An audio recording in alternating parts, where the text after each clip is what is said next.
Vous avez remarqué, une chose très importante se passe en 2025, mais presque personne n'en parle. Les citoyens de certains pays peuvent planifier un voyage en France sans avoir à se soucier des visas compliqués ou des démarches administratives fastidieuses. Et ils bénéficient de ce privilège non pas par hasard, mais grâce à une série de raisons profondes, des relations diplomatiques particulières, des accords bilatéraux solides, une confiance durable entre les nations et des politiques de dispense de visas soigneusement sélectionnées. Dans cette vidéo, nous allons explorer la liste des 10 pays bénéficiant de ce privilège. Certains noms vous sembleront prévisibles, mais d'autres vous surprendront certainement. Et si vous passez à côté du dernier nom, vous manquerez l'indice le plus clair sur la manière dont la politique de dispense de visa redéfinit la planification des voyages internationaux en 2025. 1.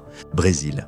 En 2025, les citoyens brésiliens peuvent toujours entrer en France sans visa pour des séjours allant jusqu'à 90 jours. Il ne s'agit pas simplement d'une mesure facilitant le tourisme, mais du fruit d'une relation de coopération de longue date entre les deux pays. Ce lien solide contribue à stimuler non seulement le tourisme, mais aussi les échanges culturels et économiques. Pour se rendre en France, les Brésiliens n'ont besoin que d'un passeport valide, d'un billet aller-retour, de justifier de moyens financiers suffisants pour la durée de leur séjour et de respecter les règles d'entrée. C'est aussi simple que cela. Fait intéressant, beaucoup de Français ignorent que leur pays est en réalité un rêve de luxe pour les touristes brésiliens. Paris, à leurs yeux, incarne le romantisme et l'élégance, tandis que des villes comme Lyon, Bordeaux ou Marseille sont perçues comme de véritables joyaux culturels. Chaque année, des milliers de Brésiliens traversent l'océan pour se promener sur les Champs-Élysées ou flâner dans des villages historiques chargés d'histoire. La dispense de visa crée un effet invisible mais puissant, elle rapproche les peuples. Les Brésiliens apportent en France leur joie de vivre leur musique, leur enthousiasme et repartent avec des souvenirs inoubliables. Cette interaction culturelle renforce le pont entre les deux nations et en 2025, rien n'a changé. La France continue d'ouvrir grand ses portes aux Brésiliens désireux de découvrir, d'apprendre et de partager. 2. Argentine. Tout comme le Brésil, les citoyens argentins peuvent entrer en France pour des séjours allant jusqu'à 90 jours sans visa. Cette facilité résulte directement de la relation diplomatique profonde que la France entretient avec plusieurs pays d'Amérique du Sud. Les formalités pour les Argentins sont simples, un passeport valide, un billet aller-retour, une preuve de ressources financières et le respect des règles de séjour. Mais l'Argentine ne se distingue pas seulement par la facilité d'accès touristique. Le lien entre la France et l'Argentine va bien au-delà, notamment dans le domaine culturel. L'Argentine est célèbre pour le tango, sa littérature et sa gastronomie unique, autant d'éléments qui ont été étroitement liés à la France. De nombreux écrivains argentins ont trouvé leur inspiration à Paris, tandis que Buenos Aires est souvent surnommé le Paris de l'Amérique du Sud par les Français. Pour les Argentins, un voyage en France est presque une manière de retrouver leur histoire. Ils viennent admirer les musées, l'architecture et bien sûr savourer le vin, une passion partagée par les deux peuples. De leur côté, les Français considèrent les visiteurs argentins comme des invités respectueux et attentifs qui ne viennent pas seulement pour prendre quelques photos, mais pour véritablement vivre et ressentir la culture. C'est pour cela que la dispense de visa favorise des échanges culturels continus, consolidant une relation durable entre les deux pays. Et en 2025, cette politique reste pleinement en vigueur. 3. Japon. Les citoyens japonais bénéficient également d'une exemption de visa pour entrer en France jusqu'à 90 jours. Ce n'est pas une faveur accordée au hasard, mais le fruit de plusieurs décennies de relations diplomatiques, commerciales et de coopération étroite. Lorsqu'on parle de la politique de dispense de visa pour les Japonais, il ne s'agit pas seulement de faciliter le tourisme, c'est avant tout une question de confiance.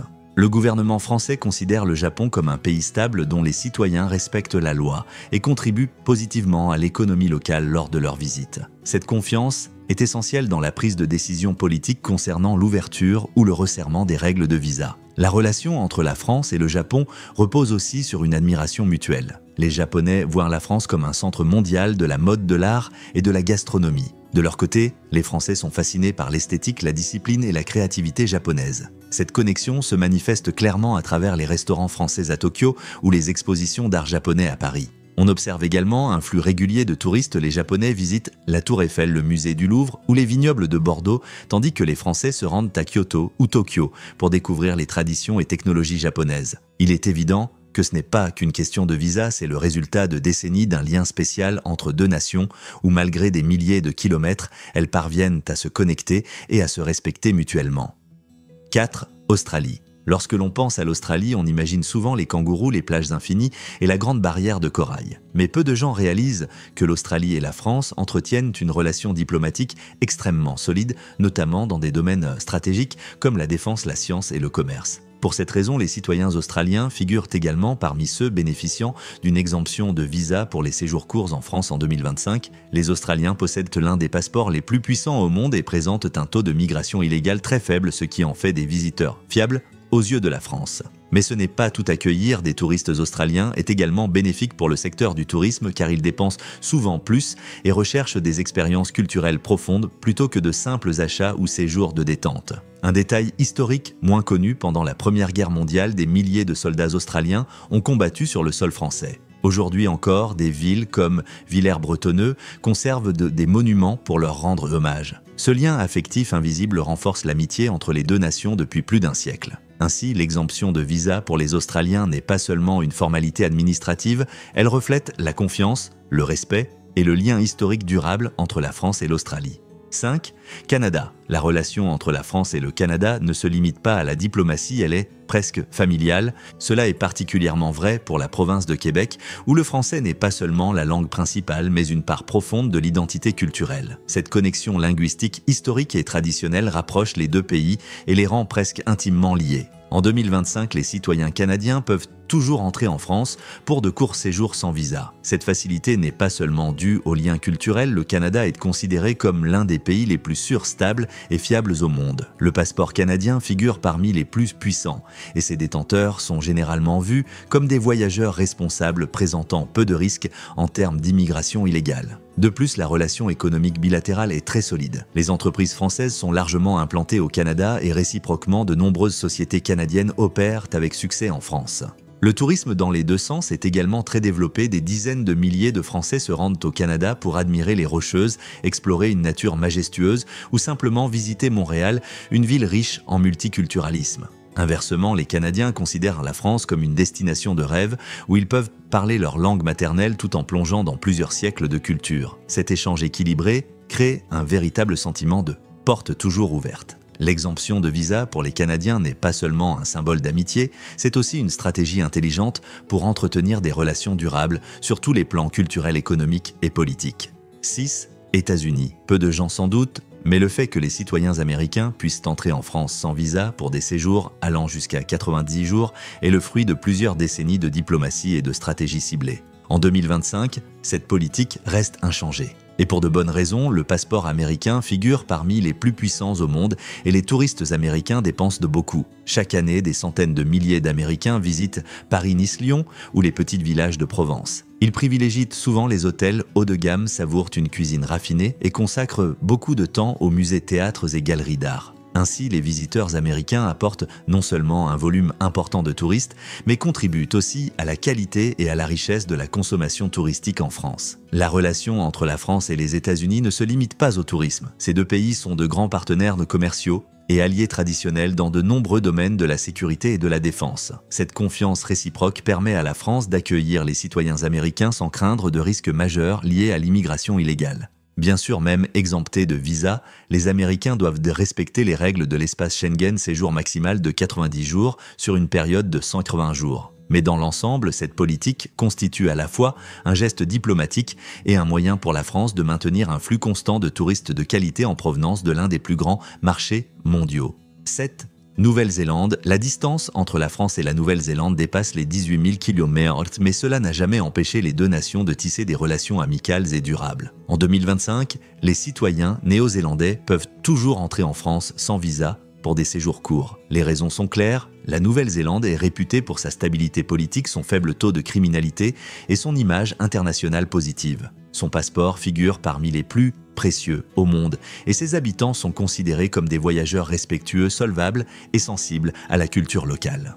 Un détail moins connu, la France maintient une présence dans la région Pacifique à travers ses territoires d'outre-mer comme la Polynésie française ou la Nouvelle-Calédonie. Cela crée un lien particulier entre Paris et Wellington, à la fois géopolitique et culturel économique. Pour les Néo-Zélandais, visiter la France est l'occasion de découvrir un monde totalement différent où l'histoire, l'art et la gastronomie se mêlent harmonieusement. Pour la France, accueillir des visiteurs de Nouvelle-Zélande signifie recevoir un groupe de touristes de qualité, contribuant ainsi à enrichir le secteur touristique national.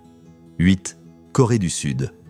La Corée du Sud est reconnue comme une puissance technologique et un véritable empire culturel, avec le K-pop, le cinéma et la gastronomie qui rayonnent à travers le monde. Les relations entre la France et la Corée du Sud sont depuis de nombreuses années positives, fondées sur le respect mutuel et la coopération. C'est pourquoi en 2025, les citoyens sud-coréens peuvent toujours entrer en France sans visa pour des séjours de courte durée. Le passeport sud-coréen est extrêmement puissant, permettant l'accès à la majorité des pays du monde. Cela reflète une économie stable, un faible taux de criminalité et une position stratégique sur la scène internationale. Pour la France, les touristes sud-coréens représentent un groupe de voyageurs solvables passionnés par la mode, la gastronomie et les arts européens. Autre point notable, l'échange culturel est de plus en plus intense. De nombreux étudiants sud-coréens choisissent la France pour étudier l'art, le design ou la gastronomie. A l'inverse, la culture coréenne, du K-drama au K-pop, séduit toujours davantage les jeunes Français. Cet échange constant instaure une confiance mutuelle, rendant le visa inutile pour des séjours courts. Pour les Sud-Coréens, un voyage à Paris-Lyon ou Nice est une immersion dans un monde qu'ils admirent depuis toujours. Pour la France, accueillir ses visiteurs ne se limite pas à un gain touristique, c'est aussi une opportunité de partenariats économiques et créatifs, renforçant encore les liens entre les deux pays. 9. Chili. Le Chili est reconnu comme l'un des pays les plus stables d'Amérique du Sud, tant sur le plan politique qu'économique. Le passeport chilien fait partie des plus puissants de la région, permettant à ses citoyens de se rendre facilement dans plus de 170 pays et territoires sans visa. Un avantage considérable dans un contexte de tourisme mondial en constante croissance. Les relations entre la France et le Chili ne sont pas nouvelles. Depuis longtemps, la France est profondément présente dans la vie culturelle, éducative et scientifique des Chiliens. De nombreux étudiants chiliens choisissent Paris-Lyon ou Bordeaux pour étudier, rechercher et découvrir le système éducatif européen réputé. A l'inverse, les Français se rendent régulièrement à Santiago, Valparaíso ou dans d'autres villes chiliennes pour s'immerger dans la culture locale, participer à des festivals, savourer la gastronomie unique du pays et parfois collaborer sur des projets économiques, artistiques ou scientifiques. En 2025, les citoyens chiliens continuent de bénéficier de l'exemption de visa pour les séjours de courte durée en France. Cette politique ne se limite pas à un avantage pour le tourisme français, avec l'augmentation continue des visiteurs sud-américains, mais elle favorise également les échanges culturels, académiques et commerciaux entre les deux nations. Pour les Chiliens, Paris n'est pas seulement la ville lumière, c'est aussi un lieu où ils peuvent se connecter à l'art, à la mode, à la gastronomie et aux valeurs culturelles européennes ancestrales. Grâce à cette relation privilégiée, les liens bilatéraux se renforcent, ouvrant la voie à de nouveaux projets de coopération, qu'il s'agisse d'éducation, de tourisme ou de commerce, et offrant des opportunités mutuelles dans un monde de plus en plus globalisé. 10. Uruguay. Lorsque l'on évoque l'Amérique du Sud, beaucoup pensent immédiatement aux grandes économies, mais l'Uruguay se distingue avant tout par sa stabilité politique et sa qualité de vie élevée. En réalité, le passeport uruguayen est même plus puissant que celui de certains pays asiatiques économiquement développés, offrant à ses citoyens une liberté de déplacement plus étendue à travers de nombreuses régions du monde. Les Uruguayens peuvent ainsi entrer dans la plupart des pays européens sans visa et la France en fait naturellement partie, ouvrant la voie à des opportunités de tourisme, d'études et d'échanges commerciaux simplifiés. Pour la France, l'Uruguay peut sembler modeste en termes de taille, mais il constitue un partenaire fiable et stable. Les relations diplomatiques, culturelles et commerciales entre les deux pays se déroulent toujours harmonieusement, générant des bénéfices mutuels. Dans le domaine du tourisme, les Uruguayens voyagent de souvent en petits groupes, dépensent de volontiers et apprécient particulièrement le calme, la découverte des campagnes, des villages ou des petites villes. Des lieux où la France excelle, offrant des paysages pittoresques, une gastronomie locale authentique et des expériences culturelles traditionnelles. Ainsi, l'exemption de visa pour les Uruguayens ne se limite pas à une simple formalité administrative, elle reflète la confiance mutuelle et renforce encore davantage les liens culturels, éducatifs et économiques entre la France et l'Uruguay tout en favorisant des voyages enrichissants pour les deux nations. Un autre point intéressant est que beaucoup d'Uruguayens parlent assez bien le français grâce à un système éducatif ouvert et à une forte influence culturelle européenne dans leur pays. Ainsi, lorsqu'ils se rendent en France, la barrière de la langue est presque inexistante, ce qui leur permet de s'intégrer plus facilement que beaucoup d'autres groupes de touristes. Cela rend également l'expérience de voyage plus enrichissante, des échanges avec les habitants aux événements culturels, en passant par la découverte de la gastronomie et des arts, tout devient naturel et immersif.